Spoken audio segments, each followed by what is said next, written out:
Good afternoon. मी doctor Neelam Changane, BA भाग 1. आपला जो फर्स्ट युनिट सुरू आहे सूक्ष्म अर्थशास्त्राची ओळख. या अंतर्गत आपण ॲडम स्मिथ, मार्शल, रॉबिन्स, आर्थिक नियम यांचे वैशिष्ट्ये वगैरे अभ्यासले. यामध्ये प्रामुख्याने आपल्या विषयाचं नाव पहा, सूक्ष्म अर्थशास्त्र आहे. तेव्हा अर्थशास्त्र BA भाग 1ला प्रवेशित सर्व विद्यार्थ्यांना सूक्ष्म आणि स्थूल यातील फरक लक्षात यावा. त्या अनुषंगाने सूक्ष्म अर्थशास्त्र म्हणजे काय, सूक्ष्म अर्थशास्त्राच्या व्याख्या, वैशिष्ट्य यांचासुद्धा अभ्यास करावा लागणार आहे. त्याचबरोबर याच वर्षी आपणास समष्टी किंवा स्थूल अर्थशास्त्र यांचासुद्धा थोडक्यात परिचय दिलेला आहे. तर आपण आता सूक्ष्म आणि स्थूल अर्थशास्त्र याबाबत अभ्यास करूया. सूक्ष्म अर्थशास्त्र आणि स्थूल अर्थशास्त्र ह्या अर्थशास्त्राच्या अभ्यास विषयाच्या 2 शाखा आहेत. या सूक्ष्म अर्थशास्त्र हा शब्द सर्वप्रथम रॅग्नर फ्रिश यांनी उच्चारला किंवा यांनी अर्थशास्त्रामध्ये सूक्ष्म अर्थशास्त्र ही संकल्पना सर्वप्रथम वापरली 1933मध्ये. त्यांचं नाव पूर्ण रॅग्नर फ्रिश असं होतं. हे नॉर्वेयन अर्थशास्त्रज्ञ आहेत. नॉर्वेयन अर्थशास्त्रज्ञ म्हणून ते ओळखले जात होते. तर सूक्ष्म आणि स्थूल याचा जो परिचय यांनी आपल्याला करून दिला, त्याचा अभ्यास आपल्याला ॲज इकॉनॉमिक्सच्या 2 ब्रांचेस असा करायचा आहे. म्हणजे अर्थशास्त्राच्या 2 स्वतंत्र शाखा. A branch of economics which is concerned with behaviour of individual in titles such as markets, firms and households. अर्थशास्त्राची सूक्ष्म अर्थशास्त्र ही अशी शाखा आहे ज्यामध्ये उपभोक्त्याच्या वर्तणुकीचा अभ्यास केला जातो. मग उपभोक्त्याची वर्तणूक कशी, तर मार्केट म्हणजे बाजाराच्या बाबतीत, उत्पादन संस्थांच्या बाबतीत आणि घरगुती उत्पादन उपभोगाच्या बाबतीत. आणि जो मॅक्रो इकॉनॉमिक्स आहे, म्हणजे त्याला आपण स्थूल अर्थशास्त्र म्हणतो, is concerned with overall behaviour, म्हणजे संपूर्ण गोष्टीचा यामध्ये विचार केला जातो अर्थव्यवस्थेशी संबंधित. तर थोडक्यात आधुनिक अर्थशास्त्राच्या ह्या 2 म्हणजे सूक्ष्म अर्थशास्त्र आणि स्थूल अर्थशास्त्र ह्या 2 शाखा आहेत. सूक्ष्म अर्थशास्त्राला इंग्रजीमध्ये मायक्रोस असं म्हणतात. यात वैयक्तिक घटकांचे अध्ययन केले जाते. मायक्रोस हा शब्द ग्रीक आहे. तर स्थूल अर्थशास्त्राला मॅक्रोज असं म्हणतात, ज्याच्यात समूहाचा अभ्यास केला जातो. एकूण उत्पादन, एकूण रोजगार, एकूण गुंतवणूक, एकूण उपभोग यांचा अभ्यास केला जातो. तर वैयक्तिक उत्पन्न, वैयक्तिक रोजगार, वैयक्तिक घटकांचा अभ्यास हा मायक्रो इकॉनॉमिक्समध्ये केला जातो. याचा उच्चार मायक्रो आणि मॅक्रो असा करावा. सूक्ष्म अर्थशास्त्राच्या आधुनिक अर्थशास्त्राच्या ह्या 2 स्वतंत्र काय आहेत, शाखा आहे. सूक्ष्म अर्थशास्त्राचा आपण आता विचार करू. नेक्स्ट लेक्चरमध्ये आपण समष्टी अर्थशास्त्राविषयी विचार करू किंवा अभ्यास करू. सूक्ष्म अर्थशास्त्राच्या बाबतीत सूक्ष्म अर्थशास्त्राचा सर्वप्रथम अर्थ पाहूया. Micro economics is a study of a particular firms. Particular एका विशिष्ट संस्थेचा अभ्यास करणारे शास्त्र, ज्यात इंडिव्हिज्युअल म्हणजे वैयक्तिक वेजेस, मजुरी, इन्कम, इंडिव्हिज्युअल इंडस्ट्रीज, स्वतंत्र ज्या म्हणजे संस्था आहेत, पर्टिक्युलर कमोडिटीज आणि काही विशिष्ट वस्तू, विशिष्ट पुरते मर्यादित आहे सूक्ष्म अर्थशास्त्र. मॉरिस डॉब यांच्या मते संपूर्ण अर्थव्यवस्थेचा सूक्ष्म पद्धतीनं केलेला अभ्यास म्हणजे सूक्ष्म अर्थशास्त्र होय. संपूर्ण अर्थव्यवस्थेचा सूक्ष्म पद्धतीनं. सॅम्युएल्सन यांच्या मते संपूर्ण अर्थव्यवस्थेतील वैयक्तिक घटकांचा केलेला अभ्यास म्हणजे सूक्ष्म अर्थशास्त्र आहे. जसे एखाद्या वस्तूची किंमत कशी ठरते, उपभोक्त्याची वैयक्तिक वागणूक कशी असते, एखाद्या पेढीचे निर्णय कसे घेतले जातात, संस्था कशी निर्णय घेते, पेढी म्हणजे उद्योग, संस्था कशी निर्णय घेते, यासंबंधीचं अध्ययन हे सूक्ष्म अर्थशास्त्रामध्ये केलं जातं असं सॅम्युएल्सन यांनी म्हटलं आहे. सूक्ष्म अर्थशास्त्राच्या बाबतीमध्ये बॉल्डविन यांनी जी व्याख्या केली आहे ती पहा. सूक्ष्म अर्थशास्त्र म्हणजे एका विशिष्ट पेढीचा, विशिष्ट कुटुंबाचा व्यक्तिगत किंमत, मजुरी, उत्पन्न, वैयक्तिक उद्योग आणि विशिष्ट वस्तू यांचा अभ्यास होय. तर लर्नर यांनी काय म्हटलं आहे, AP लर्नर यांनी अर्थव्यवस्थेचे जणू काही, आणि ही व्याख्या खूप सुंदर आहे, अर्थव्यवस्थेचे जणू काही सूक्ष्मदर्शकातून निरीक्षण करून, सूक्ष्मदर्शिका मायक्रोस्कोपमधून निरीक्षण करून अर्थव्यवस्था म्हणजे काय, तर अर्थव्यवस्थेला त्यांनी एक शरीर मानलं आहे आणि या शरीरातील प्रत्येक भागाचा अभ्यास करायचा आहे आणि बरेचदा असं म्हटलं जाते की सूक्ष्म अर्थशास्त्र म्हणजे काय, तर शरीरातील रक्तगट जेव्हा आपण तपासतो तेव्हा त्यामध्ये शरीरातील रक्ताचा एकच थेंब काढला जातो किंवा थोडंसं रक्त काढलं जाते आणि त्यावरून अर्थव्यवस्थेविषयी अनुमान लावलं जाते. म्हणजेच अर्थव्यवस्थेचे जणू काही सूक्ष्मदर्शिकेतून निरीक्षण करून अर्थव्यवस्थेच्या शरीरातील संपूर्ण प्रत्येक पेशीचा सूक्ष्म अर्थशास्त्रात अभ्यास केला जातो. म्हणजे अर्थव्यवस्थेतील विशिष्ट घटकांचा अभ्यास यामध्ये केला जातो. ज्याप्रमाणे व्यक्तीला रक्त तपासायचं असेल तर त्याला थोडंसं ब्लडवरून त्याच्या शरीरातील कमतरतेचा आपल्याला अनुमान मिळते. त्याचप्रमाणे अर्थव्यवस्थेतील सर्व जे त्याचं प्रत्येक म्हणजे हे आहे सूक्ष्मदर्शिकेतून त्याचं काय करायचं आहे, आपल्याला निरीक्षण करायचं आहे. अशी सुंदर व्याख्या AP लर्नर यांनी दिलेली आहे. यानंतर आपण पाहू की सूक्ष्म अर्थशास्त्र म्हणजे असं काय आहे त्याच्यामध्ये. तर महत्त्वाच्या ज्या बाबी पॉईंट नोट करायच्या आहेत आपल्याला की सूक्ष्म अर्थशास्त्रामध्ये कशाचा अभ्यास केला जातो, वैयक्तिक घटकांचा अभ्यास केला जातो. एखाद्या वस्तूची किंमत कशी ठरते, वस्तू आपण विकत घेतो त्या वस्तूची किंमत कशी ठरते, म्हणजे ते वस्तू निर्माण करण्यासाठी किती खर्च लागला, कोणकोणत्या उत्पादन घटकांचा वापर करण्यात आला, कोणकोणत्या घटकांना कोणकोणते मोबदले देण्यात आले याचासुद्धा विचार यात केला जातो. आंशिक विश्लेषण पद्धतीचा अवलंब केला जातो. यात विभिन्न वैयक्तिक घटकातील परस्पर संबंधाचा अभ्यास केला जातो आणि यात इतर घटक स्थिर मानले जातात. इतर घटक स्थिर मानणे म्हणजे काय याचा विचार आपण पुढे करूच. आणि सूक्ष्म अर्थशास्त्रात सीमांत विश्लेषणाचा सुद्धा वापर केला जातो. हे महत्त्वाचे पॉईंट्स सूक्ष्म अर्थशास्त्राच्या बाबतीत आहेत. इथे आपण डायग्रामच्या स्वरूपात त्याच गोष्टी समजून घेऊया. सूक्ष्म अर्थशास्त्राची जी व्याप्ती आहे ती काय आहे, तर वस्तूचे मूल्य निर्धारण करणे म्हणजे वस्तूची किंमत. आता वस्तूची किंमत कशी ठरते, तर वस्तूसाठी असणारी मागणी आणि वस्तूचा होणारा पुरवठा हे दोन घटक त्याच्यात विचारात घ्यायचे. इथे उत्पादन घटकाचे मूल्य निर्धारण, उत्पादनाचे घटक आहेत ते घटक लक्षात ठेवा 4 आहेत. भूमी, श्रम, भांडवल आणि संघटक. म्हणजे वस्तूचं उत्पादन करायचं असेल तर सर्वप्रथम आपल्याला काय लागेल, आपल्याला एखादा कारखाना किंवा उद्योग, आणि तो कुठे उभारता येतो, एखाद्या जमिनीवर. मग जमिनीला काय द्यावं लागेल, जमीन वापरण्याचं भाडं, त्याला रेंट असं म्हणतात, त्याला अर्थशास्त्रामध्ये खंड असे म्हणतात. मजूर कामावर लावावे लागतील म्हणजे त्याला आपण श्रमिक असं म्हणतो. श्रमिकांना काय द्यावं लागेल, मजुरी, त्याला आपण वेतन असं म्हटलं आहे. आणखी उद्योग सुरू करण्यासाठी म्हणजेच वस्तूचं उत्पादन करण्यासाठी लागेल पैसा, त्याला आपण भांडवल असे म्हणतो. आणि ह्या भांडवलाच्या वापरासाठी आपल्याला काय द्यावं लागते, व्याज. यानंतर जेव्हा ह्या तिन्ही गोष्टीचे एकत्रीकरण करणे, त्याच्यावर नियंत्रण ठेवणे, बाजारामध्ये वस्तूचा पुरवठा करणे, या सर्व गोष्टी करणारा व्यक्ती म्हणजे असतो संघटक. म्हणजे तो त्या उद्योगाचा मालक किंवा त्याच्या ऑब्झर्वेशनमध्ये तो उद्योग सुरू असतो, त्याला द्यावा लागतो नफा.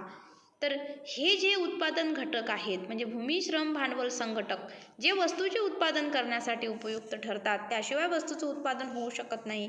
या उत्पादन घटकाचे मोबदले कसे ठरवावे याचा अभ्यास सूक्ष्म अर्थशास्त्रामध्ये केला जातो. आणि सूक्ष्म अर्थशास्त्राचे विवेचन हे कल्याणकारी विश्लेषण म्हणून सुद्धा प्रसिद्ध आहे. तर अर्थशास्त्राची व्याप्ती ही वस्तूचे मूल्य निर्धारण करणे, अर्थव्यवस्थेमध्ये सगळ्यांच्या कल्याण कसं होईल याकडे लक्ष देणे, देशाचा विकास कसा होईल यावर भर देणे आणि उत्पादन घटकाचे मूल्य निर्धारण करणे, एवढी ही व्याप्ती मोठी आहे असं म्हटलं जाते. तर आता सूक्ष्म अर्थशास्त्राची आपण वैशिष्ट्ये पाहूया. आधी आपण पॉईंट्समध्ये पाहू, नंतर सविस्तर स्वरूपात पाहू. तर सूक्ष्म अर्थशास्त्राचे विवेचन हे सरळ आणि सोपं आहे असे एक वैशिष्ट्य आहे. संपूर्ण अर्थव्यवस्थेतील एकक महत्त्वाचा आहे. एककाचा अभ्यास करण्यासाठी सूक्ष्म अर्थशास्त्र हे महत्त्वाचं ठरते. आपण पाहिलं आता की अर्थशास्त्राच्या व्याप्तीमध्ये दिलं आहे की वस्तूची किंमत, मागणी आणि पुरवठा यांचंसुद्धा साठी सूक्ष्म अर्थशास्त्र महत्त्वाचे आहे. संसाधनाचे वितरण म्हणजे उत्पादन घटकांचे वितरण करण्यासाठी सुद्धा सूक्ष्म अर्थशास्त्र महत्त्वाचे आहे. उत्पादन साधनांचा योग्य उपयोग करण्यास सहाय्यक, उत्पादन घटक जे आहेत भूमी, श्रम, भांडवल यांचा योग्य ठिकाणी योग्य उपयोग कसा करावा यासाठी सुद्धा सूक्ष्म अर्थशास्त्राची मदत होते. देशाचं नियोजन कसं करावं, आंतरराष्ट्रीय व्यापार, कर, टॅक्स, उपभोक्त्यासाठी सुद्धा कन्झ्युमर बिहेवियर म्हटलं होतं. तर उपभोक्ता जो आहे तो वेगवेगळ्या वेळी कशा प्रकारची त्याची वागणूक असते यासाठी सुद्धा मार्गदर्शक ठरते सूक्ष्म अर्थशास्त्र. आणि सूक्ष्म अर्थशास्त्रामध्ये गृहीतकांच्या आधारे अभ्यास केला जातो. गृहीतकं असतात ती कशी, याबाबत आपण आता सविस्तर चर्चा एकेका पॉईंट्समधून करू. संपूर्ण अर्थव्यवस्थेचा अभ्यास करण्यास उपयुक्त हे त्याचे दोष आहेत. याचा आपल्याला एकेका मुद्द्याचा आता विवेचन करायचं आहे की सूक्ष्म अर्थशास्त्राचा जो अभ्यास आहे हा सरळ आणि सोपा आहे. मागणीचा नियम, पुरवठ्याचा नियम, व्यक्तीची मागणी कशी राहील, प्रत्येक वेगवेगळ्या वेळी तो कसा बिहेवियर करेल, याचं विश्लेषण सूक्ष्म अर्थशास्त्रात केलं जाते. संपूर्ण अर्थव्यवस्थेतील एककाचा अभ्यास करण्यासाठी हे अर्थशास्त्र उपयुक्त आहे. संपूर्ण अर्थव्यवस्थेतील मागणी, संपूर्ण अर्थव्यवस्थेतील पुरवठा, उपभोक्त्याची वेगवेगळ्या वेळी असणारी परिस्थिती, वस्तूची मागणी, मग कोणत्या वस्तूची मागणी मोठ्या प्रमाणात आहे, त्या वस्तूचा पुरवठा कोणत्या प्रमाणात केला जातो आणि त्या आधारावर त्याची किंमत निश्चिती करण्यासाठी सूक्ष्म अर्थशास्त्र हे मार्गदर्शक आहे. आपण चर्चा केली की उत्पादन साधनाचे वितरण. मी तुम्हाला सांगितलं की उत्पादन घटकांना मोबदले द्यावे लागतात, त्यांचा उपयोग कसा करावा याचं मार्गदर्शनसुद्धा सूक्ष्म अर्थशास्त्रामध्ये केलं जाते. आणि उपभोक्त्यांचं जी वागणूक असते ती वागणूक वेगवेगळ्या काळात कशी राहील यासंबंधीसुद्धा यात विचार केला जातो. सूक्ष्म अर्थशास्त्रात विविध एककांचा अभ्यास हा गृहीतकांच्या आधारे केला जातो. याबाबत आपल्याला असं म्हणता येईल की जेव्हा तुम्ही सूक्ष्म अर्थशास्त्रातले सिद्धांत शिकाल, उदाहरणार्थ आपण मागणीचा नियम घेऊ, तर मागणीचा नियम हा मागणीच्या नियमाची गृहीते आहेत. आरासी उपयोगिता नियम घेऊ, आरासी उपयोगिता नियमाची गृहीते आहेत. आरासी उपयोगिता नियम हा इथे दिला आहे उपभोक्त्यांना उपयुक्त. तर पहिले आपण मागणीच्या नियमाचं उदाहरण पाहूया. मागणीच्या नियमामध्ये लोकसंख्या स्थिर असावी, लोकांच्या आवडीनिवडी स्थिर असाव्या, लोकांचे उत्पन्न स्थिर असावे असे गृहीत मांडण्यात आले आहेत. या प्रकारची परिस्थिती असेल तर तो सिद्धांत खरा ठरतो असं स्पष्टपणे सूक्ष्म अर्थशास्त्रामध्ये नमूद केलेलं आहे. म्हणून सूक्ष्म अर्थशास्त्रात विविध एककांचा अभ्यास म्हणजे मागणीचा, समाजाची मागणी, व्यक्तीची मागणी, कुटुंबाची मागणी यांचा विचार करताना काय गृहीत आहे की त्या टायमिंगमध्ये तेव्हा गृहीते आहे लोकसंख्या ही कशी असावी स्थिर, उत्पन्न कसे असावे स्थिर, आवड निवड कशी असावी स्थिर, तर ही गृहीते ठरवली आणि या गृहीताच्या नुसार मग तो सिद्धांत काय करतो, परिचालन करतो, मार्गक्रमण करतो. एक असं पण आहे की सूक्ष्म अर्थशास्त्रामध्ये आरासी उपयोगिता नियम हा एक चांगला उपयोगिता नियम आहे की उपभोक्ता हा प्रत्येक वस्तूचे सेवन करत असतो. उदाहरणार्थ ते लाडूचं उदाहरण आहे, तुम्ही लाडूचा उपयोग घेताय, पहिल्या लाडूपासून तुम्हाला जास्त उपयोगिता मिळेल, दुसरा जर लाडू खाल्ला तर त्यापासून मिळणारी उपयोगिता ही पहिल्या नगाच्या तुलनेत कमी होईल आणि हळूहळू ती ऋणात्मक होईल किंवा कमी होत जाईल. म्हणजे उपभोक्त्यांसाठी सुद्धा हे अर्थशास्त्र मार्गदर्शक ठरलं.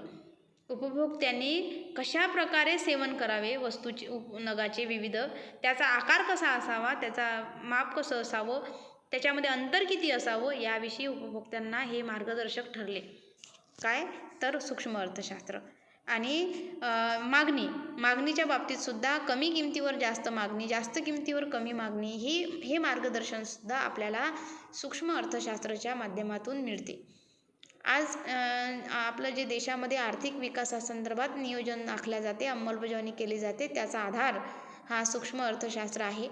आंतरराष्ट्रीय व्यापाराचा जो सिद्धांत आहे, कोणत्या देशाने उत्पादनाची साधनाची आवश्यकता विचारात घेऊन उत्पादन करावे आणि त्या वस्तूची निर्यात वाढवण्याचा प्रयत्न करावा याविषयी मार्गदर्शनसुद्धा आपल्याला सूक्ष्म अर्थशास्त्राने केलेलं आहे.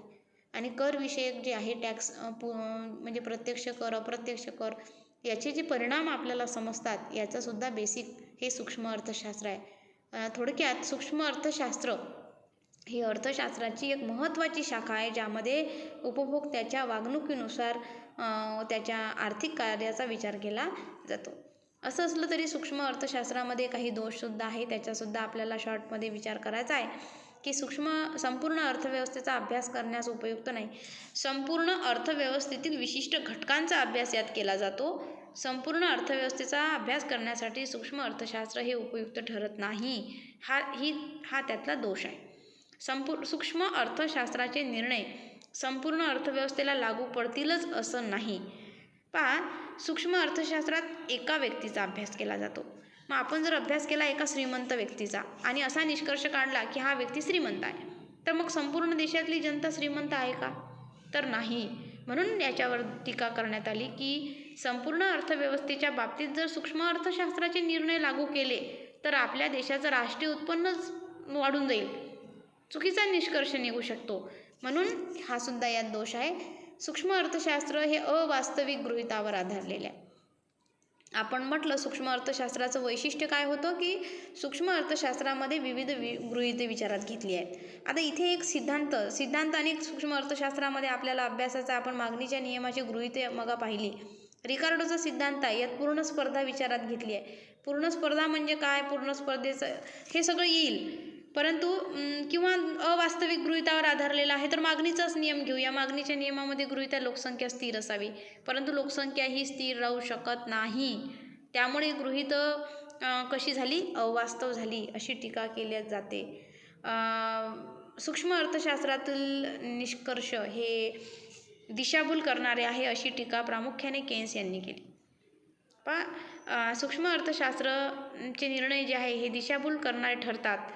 कारण बचत, उदाहरणार्थ इथे देऊ आपण, बचत ही जी आहे, बचत काय समजली जाते, बचत ही चांगली आहे. बचतीमुळे आपल्याजवळ पैसा राहील. भविष्यात आपल्यावर जर कुठले संकट आले तर आपण आपल्याजवळील बचतीच्या माध्यमातून त्या संकटाचा सामना करू शकतो. म्हणून बचत ही महत्त्वाची आहे. परंतु बचत जरी महत्त्वाची असली तर ते मंदीच्या अवस्थेसाठी अभिशाप ठरते, हे अर्थशास्त्र सांगते. अशा वेळेस सूक्ष्म अर्थशास्त्रातले निष्कर्ष हे दिशाभूल ठरणारे सुद्धा असू शकतात, हे नाकारता येत नाही. घटकांचे परस्परावलंबत्व विचारात घेतले नाही, अशी सुद्धा टीका केली जाते. सूक्ष्म अर्थशास्त्रामध्ये भूमी, श्रम, भांडवल, खंड, मजुरी ह्या सगळ्या म्हणजे उत्पादनाचे घटक, भूमी, श्रम, भांडवल, संघटक, त्यांचे मोबदले, खंड, मजुरी, व्याज, नफा यांचा विचार केला, परंतु त्यांचे परस्परावलंबित्व विचारात घेतले नाही. आणि सूक्ष्म अर्थशास्त्राचे क्षेत्र हे कसे आहे, मर्यादित आहे, असे सुद्धा टीका केली जाते. यामध्ये एका वैयक्तिक विशिष्ट घटकाचा विचार केला, समूहाचा केला नाही. त्यामुळे सार्वजनिक आयव्यय, मौद्रिक व राजकोषीय धोरण इत्यादी महत्त्वाच्या बाबीचे विश्लेषण किंवा विवेचन सूक्ष्म अर्थशास्त्राद्वारे करता येत नाही. त्याची व्याप्ती काय झालेली आहे, म्हणून मर्यादित झालेली आहे. परंतु असं असलं तरी प्रत्येक वेळी लक्षात ठेवायचं हे आहे की अर्थशास्त्रातील एक स्वतंत्र शाखा सूक्ष्म अर्थशास्त्र आहे, जी सूक्ष्मदर्शिकेतून अर्थव्यवस्थेच्या शरीररूपी पेशीतील शरीरातील सर्व पेशींचा सूक्ष्म पद्धतीनं अभ्यास करते. म्हणून सूक्ष्म अर्थशास्त्र हे एक महत्त्वाचा अभ्यास विषय आपल्याला अर्थशास्त्रासाठी आहे आणि याबद्दल आपण आज त्याची वैशिष्ट्ये आणि त्यामधील दोष व सूक्ष्म अर्थशास्त्राचा अर्थ अभ्यासला आहे.